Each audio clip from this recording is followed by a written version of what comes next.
Nas minhas andanças por aí, eu tenho verificado que um grande número de pequenas propriedades, principalmente aquelas voltadas para o lazer, têm a intenção de possuir um pomar caseiro, sem finalidade comercial. No entanto, temos verificado inúmeros problemas que tornam o sonho da fruta fresca e abundante num verdadeiro pesadelo. O problema mais comumente encontrado é o excesso de um mesmo tipo de planta. Por exemplo, várias plantas de poucã que acabam produzindo na mesma hora.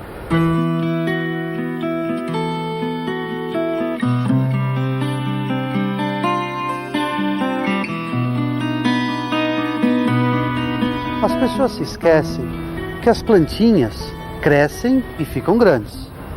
Quando o espaçamento não é respeitado, ocorre o sombreamento de umas nas outras, favorecendo o ataque de pragas e doenças.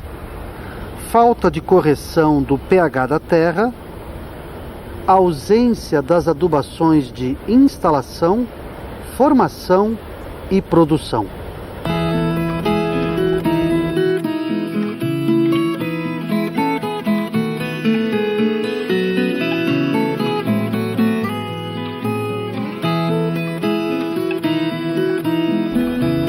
Questões com relação à qualidade da terra, topografia, situação do clima precisam ser observadas. Outro problema comumente encontrado é que se erra na hora de se fazer a cova para o plantio da muda. Normalmente se faz uma cova muito pequena, o que acaba dificultando o desenvolvimento das raízes. É comum não haver nenhum controle sobre pragas e doenças, e muito menos controle de ervas invasoras, que acabam competindo com as frutas por água, nutrientes, luz e CO2. Problemas com a profundidade do solo também têm ocorrido. Às vezes as pessoas instalam pomares onde o solo não é profundo. Acabam ocorrendo encharcamentos e afogamento das plantas. Você deve dar preferência por mudas provenientes de enxertia, porque aquelas provenientes de sementes não têm a mesma qualidade. Outro problema gravemente observado é a falta de informação de como se deve cuidar de cada uma das plantas do seu pomar. Exemplo do pêssego. É claro, se não for feita uma condução adequada da planta, como a desbrota, por exemplo, ele não produz bem.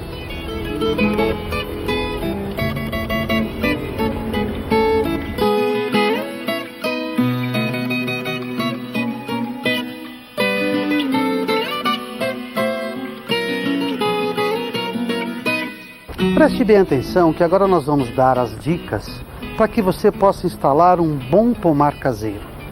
Primeiro, tome conhecimento do tamanho da área disponível para a instalação do seu pomar. Depois, procure conhecer as plantas que você escolheu para plantar. É importante que você saiba os espaçamentos que essas plantas requerem, porque é em função desses espaçamentos que será definido o número de plantas que vai ser possível plantar. Depois, escolha as plantas. Uma ou duas de cada espécie já é suficiente. Procure escolher plantas que frutifiquem em diferentes épocas do ano, para que você tenha fruta a maior parte do tempo. Dê preferência por mudas produzidas por produtores idôneos. Mudas mal formadas vão dar origem a pomares debilitados. Identificar a real profundidade da terra e escolher plantas compatíveis com essa profundidade. É bom você saber que em terras recém-desmatadas, a presença da matéria orgânica em decomposição pode provocar o aparecimento de certas doenças, como é o caso de fusariose em maracujá. Essa doença não tem cura. Uma vez eleitas espécies, conhecer os espaçamentos de plantio para cada uma delas. Inspecione a área. Caso você encontre formigas cortadeiras, providencie seu controle. Caso contrário, as suas mudas vão sofrer muito.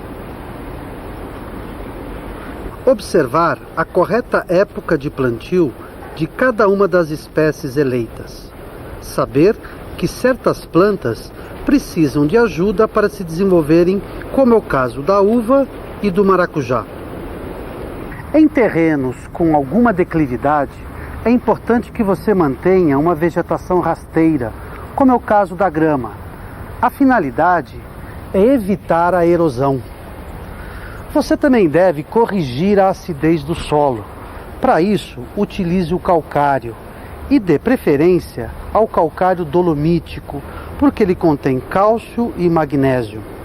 A melhor faixa de pH para as plantas é em torno de 7. A análise de solo fornece esta informação. Para quem não tem condições de fazer análise, use a recomendação média de 2 toneladas de calcário a cada hectare. 1 hectare mede 10.000 metros quadrados. A cova deve ter as seguintes dimensões: 50 por 50, com profundidade mínima de 60 centímetros. Durante a abertura das covas, você deve separar a terra retirada em 2 partes. A parte de cima deve ir para baixo e a parte de baixo deve ficar por cima.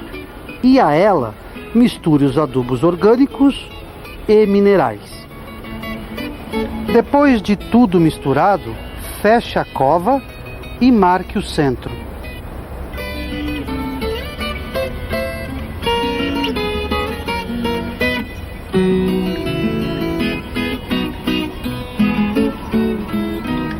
O plantio da muda deve acontecer pelo menos 30 dias após a adubação. E você deve tomar os seguintes cuidados. Se a embalagem das mudas for de plástico, como é o caso dessa, você deve retirar essa embalagem, porque senão ela vai dificultar o desenvolvimento das raízes.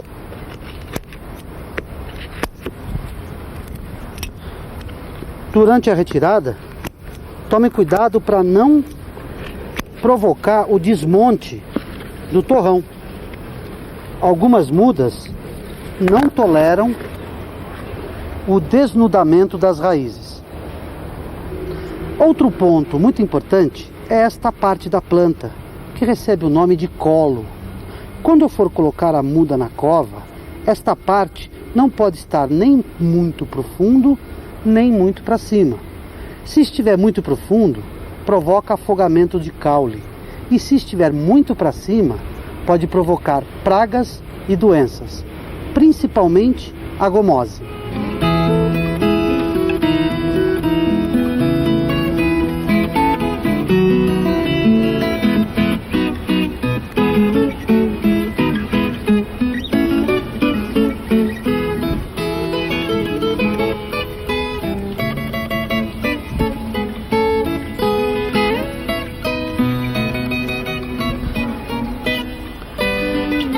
Após o plantio, regue bem para facilitar o pegamento da muda.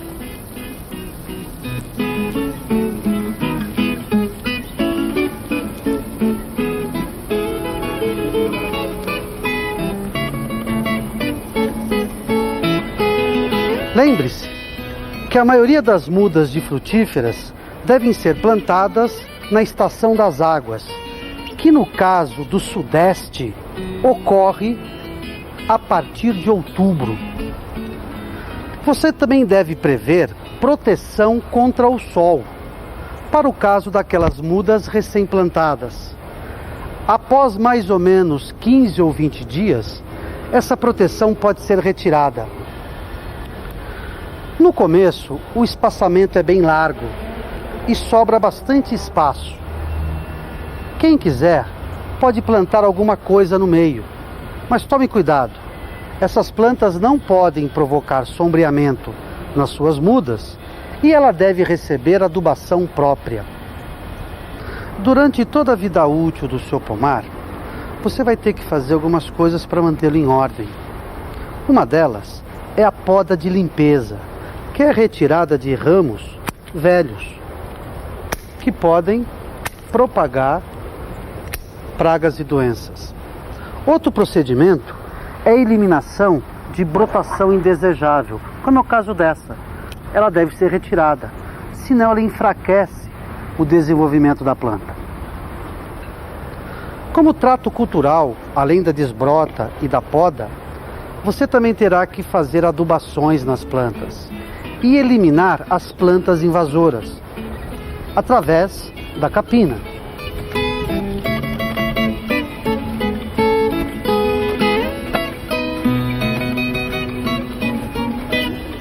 Na hora de formar o seu pomar, é bom que você conheça tudo sobre cada uma das espécies que você resolveu plantar. Mãos à obra!